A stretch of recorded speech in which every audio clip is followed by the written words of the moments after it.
Did you know that Skye at Holland is the most affordable CCR land plot launched since 2019? Hi everyone, I'm Joyce. Hi everyone, I'm Shanice, and today we'll be talking about Skye at Holland.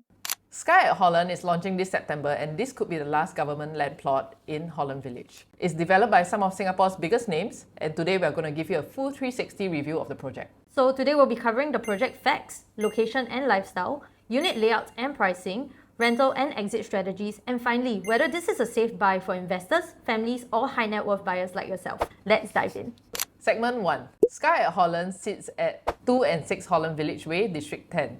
It's a 99-year leasehold project that is planned to TOP in 2029. There will be 666 units across two 40-storey towers. Developers-wise, it is a joint venture between CapitaLand, UOL, Singland, and Keng Leong. Facilities-wise, you are looking at a full suite. Less the tennis court, so you have things like 50-meter lap pool, clubhouse, sky lounge, gyms, yoga deck, and function room. So in terms of scale and quality, the developer have got everything covered. Segment 2, location and lifestyle. Okay, so what makes Holland Village so special? I think it's really an area that's similar to Tiong Bahru where old meets new, right? Where we're talking about old areas like Holland Village itself, which has so much history. I believe if you have actually grown up in the West, like I have, I spent a lot of my JC days just hanging out at Holland Village, whether it's at the cafes, whether it's at Cold Stone Creamery, if most people remember this. And I think with the new entrant of One Holland Village Mall that has been recently opened, the area has become a lot more vibrant. One Holland Village, as we all know, is very pet friendly, and this caters to a dual income no kids group, which usually will have pets when they have no kids, right? And it comes with a lot of new lifestyle dining retail options, which I think has basically made Holland Village like a rejuvenated area, because for a while it was a bit like sleepy and tired. Connectivity wise, Skye at Holland is actually just one road across One Holland Village, and it's actually going to be 3 minutes walk away from Holland Village MRT on the Circle Line. This actually brings you to like just one stop away from the Green Line, which is Buona Vista, where you have Star Vista, and it's a really short drive to Orchard or the CBD. And what actually is the kicker? The kicker is that Skye at Holland is located in an area which is surrounded by GCB areas, and this means that surrounding you, everybody is very low rise. And that also means even if you buy a lower floor unit, you're expected to see actually really nice unblocked views, and this is very different and rare from other CCR launches where you are typically surrounded by high-rise developments, and you might not have a very good view if you're on the lower floor. So I think this is what's quite special about this location and this area for Skye at Holland. Yeah. Segment 3. So when it comes to the unit mix of the entire development, the 2-bedroom makes up about 55% of the development, 3-bedroom 22%, 4-bedroom 17%, and the 5-bedroom 6%. So today we are only going to address the layouts that will be shown in the Showflat itself. So coming to the 2-bedroom plus study layout, 732 square feet, it comes with an enclosable kitchen, typical dumbbell layout, so there's very minimal wasted space. If we look at the study room itself, it's tucked outside of the master bedroom, so it can double up as a walk-in wardrobe. Very little wasted space, and I would say that there's nothing to fault about this layout at all. Okay, the next one we want to talk about is actually the 3-bedroom premium layout that will be shown at the Showflat, 1076 square foot.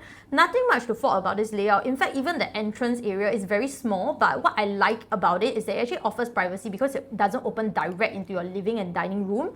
I love the dry kitchen idea right behind the dining area. This is very typical of some layouts that we see today, because lifestyle-wise, I think everybody loves a dry pantry kitchen to put like your coffee machines and stuff like that. Your wet kitchen, really nice inclusion of the household shelter, right, which we can use as a storeroom or even a helper's room. And it also comes with a WC. When we look at the living room, the width is quite nice, 3 meters, very typical of the 3-bedders we see today in the market. And all the bedrooms actually fit minimally a queen size bed. Obviously in your master bedroom, you will be able to fit a king size as well as a super king if you really wanted to, with enough space because the wardrobe is actually tucked away from the door, meaning it doesn't eat into your walking space. I really like that.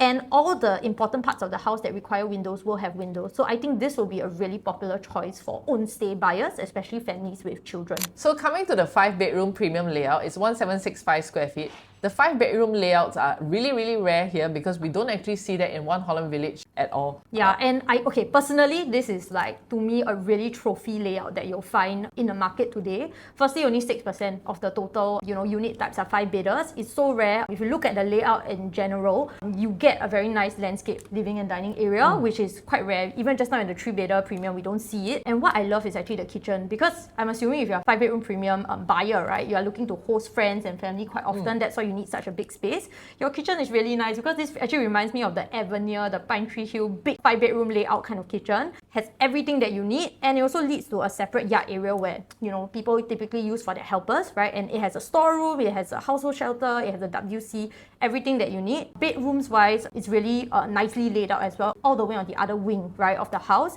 You get ensuite toilets in bedroom 3 and 4. You get ensuite toilet in the junior master bedroom, and you also get ensuite toilet in your master bath, right? And everything is very big. In fact, the room sizes here are much bigger than the 3-bedroom premium. So I think it's quite nice. It's very livable for families, and this will really be what I call a trophy asset in this area. And I think we have seen that in developments like Leiden Residence, where currently today when you look at it, quantum-wise it looks expensive, but 10 years later, right, because of the lack of supply of this kind of units, you will actually see super normal resale gains. Yeah, but you need to have holding power for this. But I really, really like this layout. How do you actually feel about it? Actually, right, we're talking about like the resale possibility of the 5 bedrooms here. Yeah. If we look at Leiden Residences, a lot of them are actually the second gen or like the children of the GCB cluster. Yes. So the big units actually perform a lot better in this area because it is so rare. So I really think that this one, because it's only like one stack in the entire development, very hard to get, but of course you need a budget to buy it. Okay, so we will not talk about the other layouts today. If you want to find out more about the other layouts, please just drop us a message on WhatsApp. Our numbers are over here, and we'll be happy to share more and discuss with you what layouts we feel are good for exit or even renting out. Yeah. Segment 5. So if we look at the land prices difference between Skye at Holland and Holland Village, the PSF difference is about 32%. Yeah, because that one was bought at like 1,888, very hot number, right?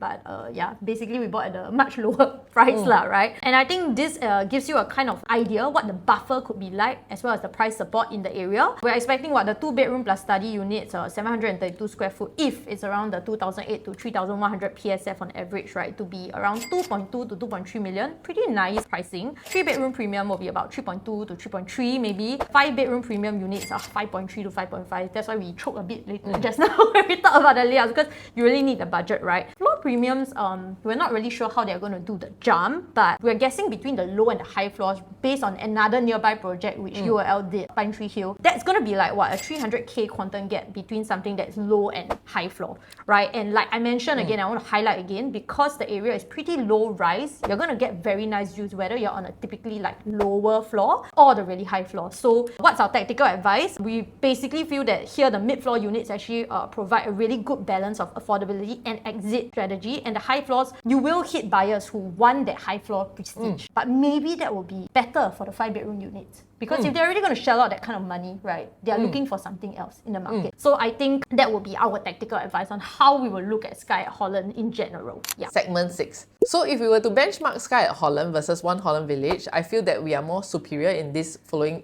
points. Yeah. Number one, we will enjoy a lower maintenance fee because Holland Village is actually an integrated development.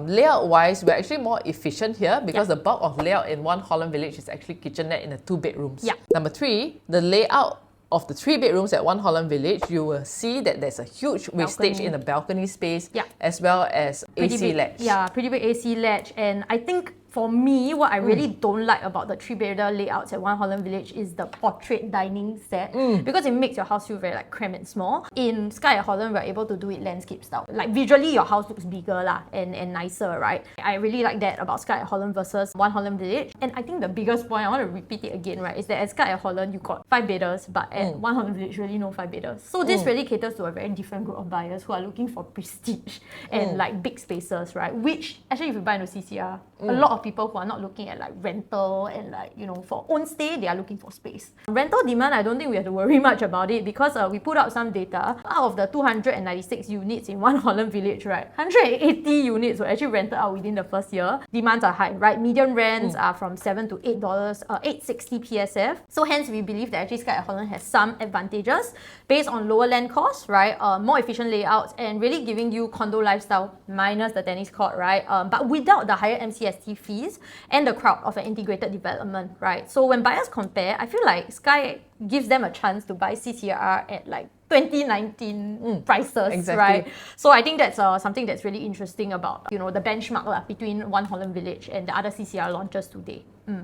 Segment 7. So when it comes to exit strategy, right, I feel that our safety net is that this is the last GLS site in Holland Village, so future new condo competition is actually capped. We have protected GCB views that gives us a long-term premium. In terms of project size, we are one of the larger projects here, 666 units, stronger resale liquidity compared to the boutique freeholds that are nearby. Yeah, and I think we always ask ourselves, who is the buyer profile that is going to buy from me in the future? I believe for the two-bedder units, right, you are basically targeting investors, right, in this area. Rentability is super high, like we mentioned previously, so don't have to worry about the unit being vacant. And I think for the 3-bedroom and above, right, we're looking at a lot of families as well as HDB upgraders who want to be within the area, whether it's because their parents are staying there or because they want to be nearby to the schools that their children are going to. Henry Park is really just, I think, maybe about 1 km away. We cannot confirm it at this point in time. And for the really high net worth guys, the 4 and 5 bedders, because they are looking for a different product. I keep mentioning different product because these people are looking for space, something that is very rare in today's market. Any new launch that you go to today, even the 4 bedders at, for example, Springleaf Residence, right, 1227 square foot, doesn't offer the same kind of premium